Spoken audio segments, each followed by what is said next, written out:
You are the solution. This is the method. The evolution of government. The evolution of democracy. The evolution of man.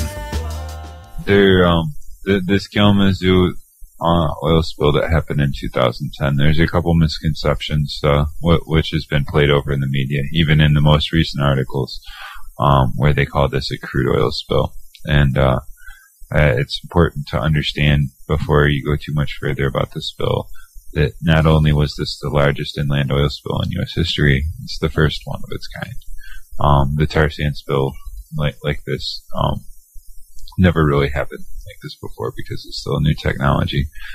And with it came these chemical dispersants that they used. We call them tar balls, but they're dispersants that are primarily corexit formations, much like we have in the BP. And I imagine like we're going to see in Arkansas and like that they've had in other places. It's a cheap way to kind of hide the oil because when the oil goes into water, it's easier to coagulate it and try to hide it than it is to bring it to the surface and get those fines. Unfortunately, what we're finding out in BP and we're testing to see here is that this dispersant that they use also attracts major bacteria. The second you touch it, it breaks down the oil in your skin, which is part of part of what's going to keep you healthy, and part of how you beat off some of these things. Yeah.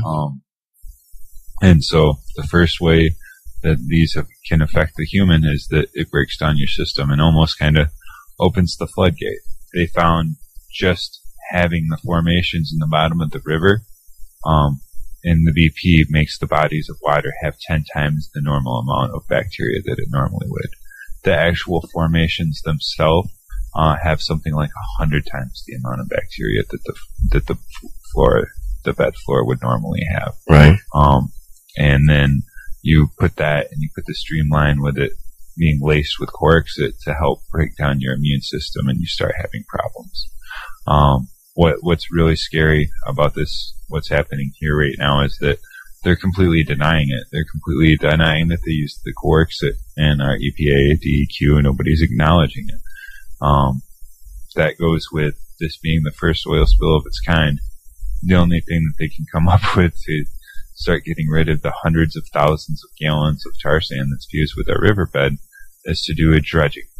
And what dredging is a mining operation. So they take a big auger, it raises up about 18 foot tall, drops, and then cracks the floor of the bed, blends it up, and then raises whatever the broken soil is.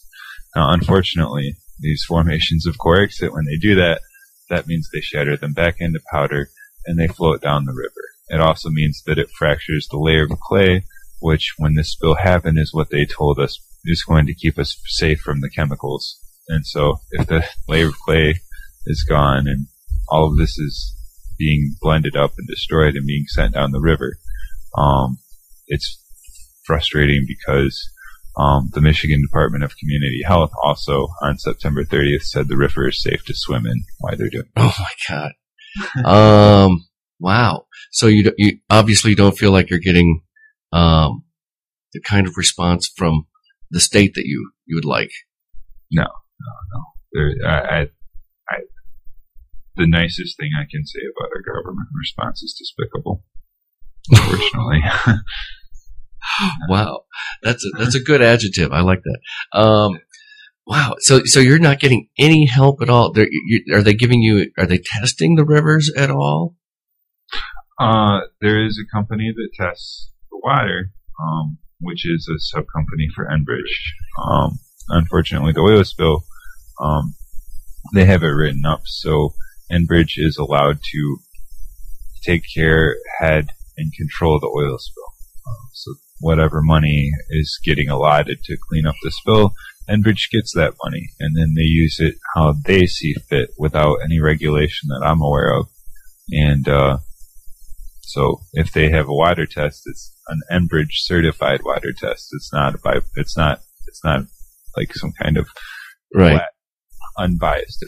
The people that have mostly that put the signs up and say you can go in the river, you cannot go in the river, are a couple of groups. You have the EPA, which of course is our national governing body that's supposed to keep track of this. You have the Michigan Department of Energy Quality, the DEQ. Easy now. Okay. So they're supposed to be working on this and holding them accountable. And then you have the Michigan Department of Community Health, which, to be perfectly honest, other than them sending a press release and saying that the water's safe, I don't know what their role is. I don't know how they hold them accountable. Yeah. The EPA, with great reluctance, after 3 years, finally acknowledged that there was oil in the bottom of the river, and they did so because there was a large community response that were saying, "Hey, we're finding oil, and if you walk to the river, you see sheen floating down the oil, so there's probably still oil." So yeah, it took 3 years just to get the EPA to acknowledge that. It took 1 year for them to acknowledge that it was a tar sand spill and not a crude oil spill. Enbridge doesn't follow any guidelines, hardly. When they started the dredging, they got told they had to do it. They just went and started dredging. They didn't get any, there was no environmental impact study that I'm aware of. There was no testing to see what would happen. They just said, okay, well, if this is what we're going to do, we're going to go do it. So, yeah. They bought some land, called it a bank. They didn't call it a cleanup. They called the tar sand product, not cleanup, to bypass regulations. And then just started going to town. It led to a lawsuit with Bell's Brewery, and Bell's Brewery won that, claiming that there was public health risk. But that was only one dredge site. Yeah. Grew for 5. My understanding is that right now they're running 12.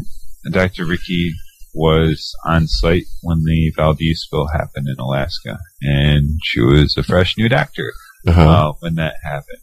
And she got thrust into activism because firsthand, here is this massive, amazing oil spill that just happened right in her front door.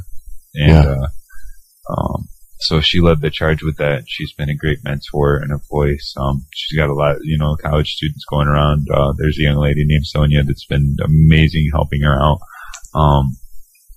And so when the spill happened here, Ricky came and met with Michelle, and then Michelle was right in the impact zone. There's a few people that unfortunately they're not here now, and that were a part of some of this when it happened too. But Michelle was really kind of on the ground at the start. Craig was taking pictures. He's an outdoors guy, but he didn't really get super involved. And I honestly, when the spill happened, I was not really an activist yet. I was still kind of on party mode. Right. Really didn't pay attention. And I know for myself and Craig, we've talked about this. What got us involved was simply just going to the river. He's an outdoors guy. I'm not a super outdoors guy, but I grew up less than a football field away from the river. Right. And I played on it almost every day. And so, really didn't worry about it until we went up and looked at the river, and went and looked at the river, and it was gone. There were no birds. There were a couple birds, but there were no turtles. There were no frogs. There were no minnows that I used to always see. There weren't bugs on the bed of the river. And what's more disturbing is there was no vegetation. I don't think the entire summer I haven't seen the vegetation that you usually see. Yeah. Not on the rocks, not on anything. It looks like Mars when you look at the riverbed now. So where the spill happened was in Marshall, Michigan. That's where it first happened, which is kind of south of Lansing, so almost half of the state. Okay. It went and spilled going west, towards first hitting Battle Creek, and then, which is the home of Kellogg's. Yeah. I mean, they, a little bit with our food there. Yeah. And then we have Bell's. We're considered one of the best states in the country for beer, which relies heavily on water. Yeah. So then it hits Kalamazoo. It hits my hometown, Plainwell, which is pretty rural and small. goes into Allegan County and leads all the way into Lake Michigan. Unfortunately, we haven't gotten a chance to test if we can find formations all the way to Lake Michigan, but I have found them in the Allegan Dam, which for people who have no idea what that means, that's a spot that's 40 miles past where they said absolutely we stopped oil here. We stopped oil at this point. Right. Allegan Dam is 40 miles past that point. And how far away from Lake Michigan is that? Less than 30. Less than 30. Wow. And everything along that stretch, is dead, basically. Yeah. Even in Allegan, it was the same thing.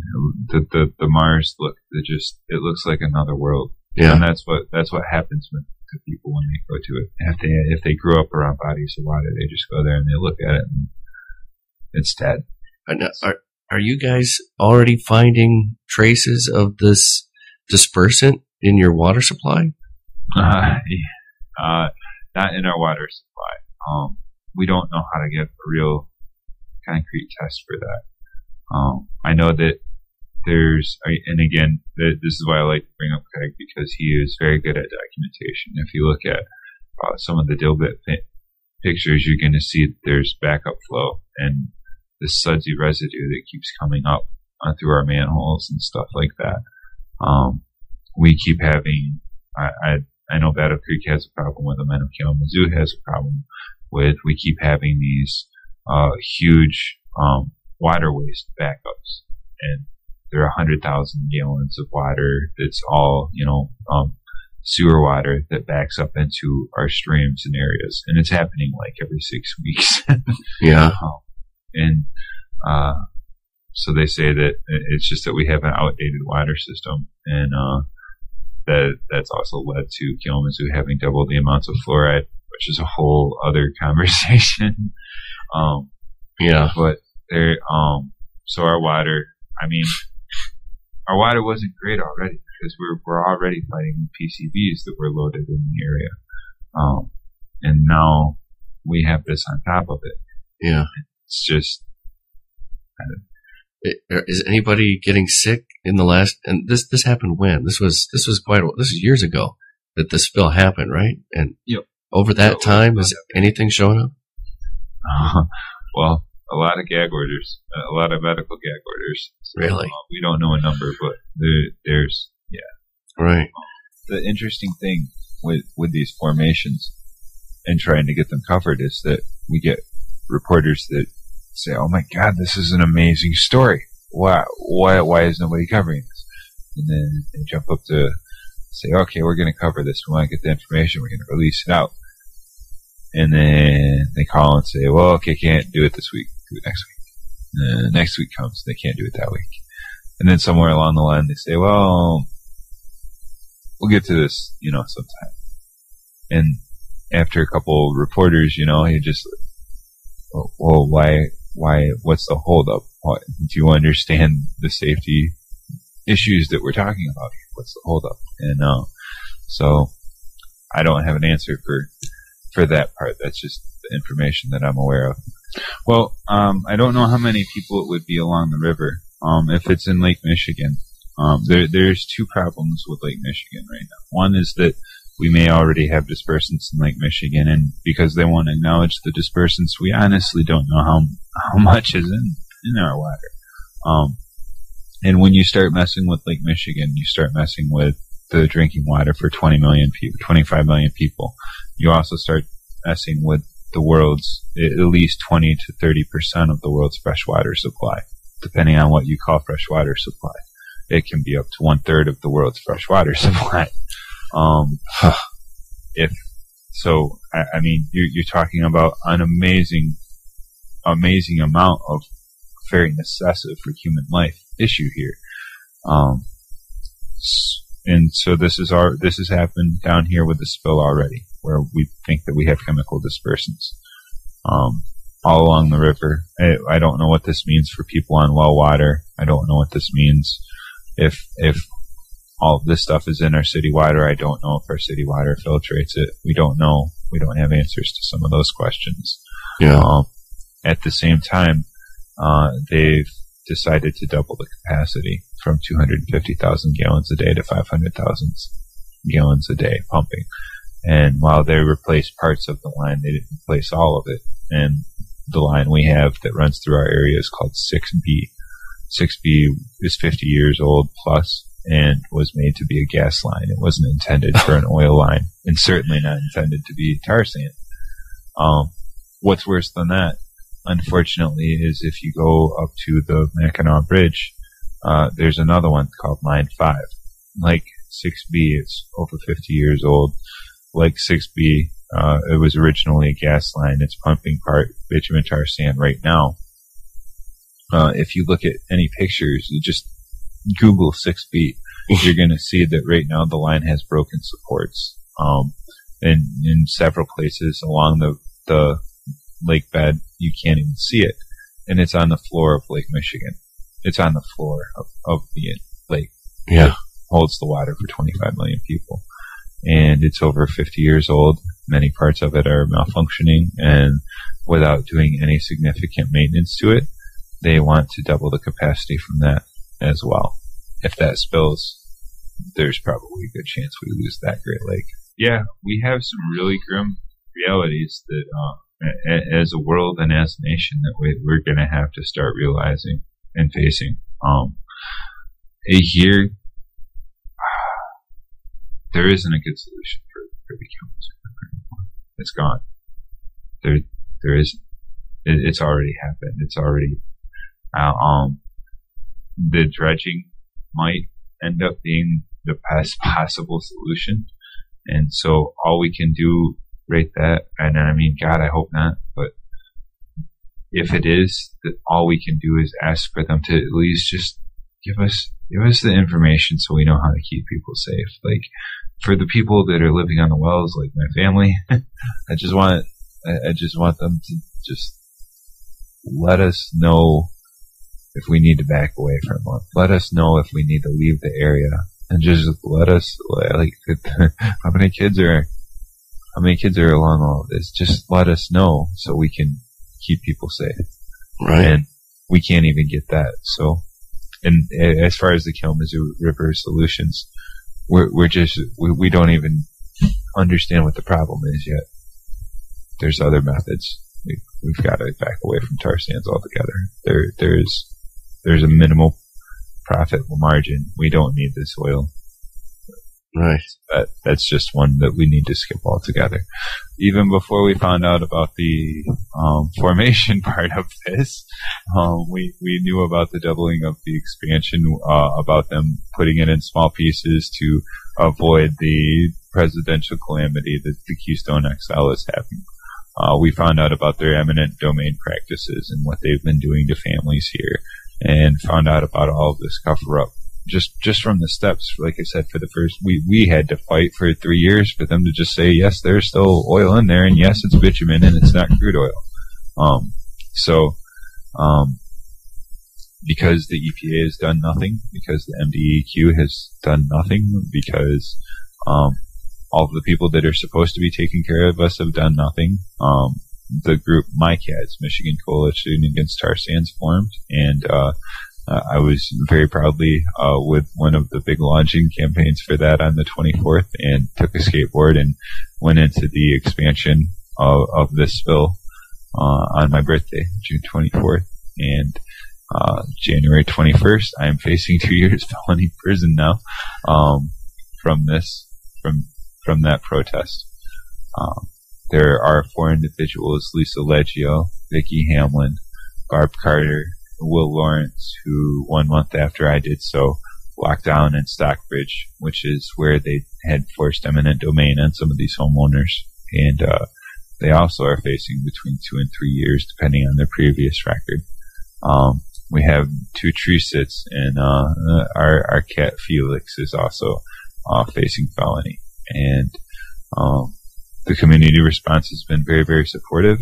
The prosecuting response has been not really interested in any kind of settlement, and probably looking to try to throw the book at us, as it were. But so you're not afraid to tell everybody or talk about this case on camera? No, no.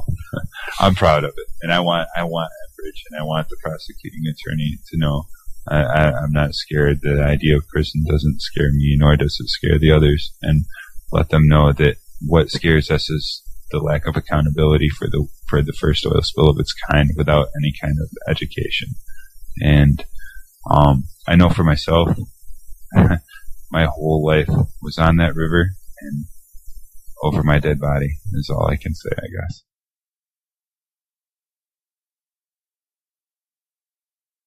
You are about to be told one more time that you are America's most valuable natural resource. Have you seen what they do to valuable natural resources? Have you seen a strip mine clear-cut in the forest? Have you seen a polluted river? Don't ever let them call you a valuable natural resource. They're going to strip mine your soul. They're going to clear-cut your best thoughts for the sake of profit unless you learn to resist. Because the profit system follows the path of least resistance. And following the path of least resistance is what makes the river crooked.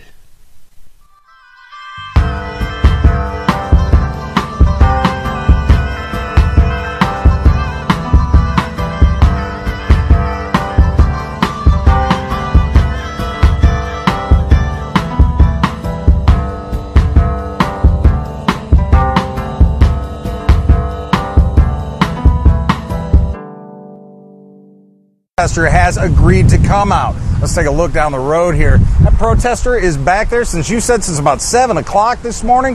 35-year-old man crawled himself inside of a 36-inch pipe, he says, to protest Enbridge and their activities here trying to replace an oil line.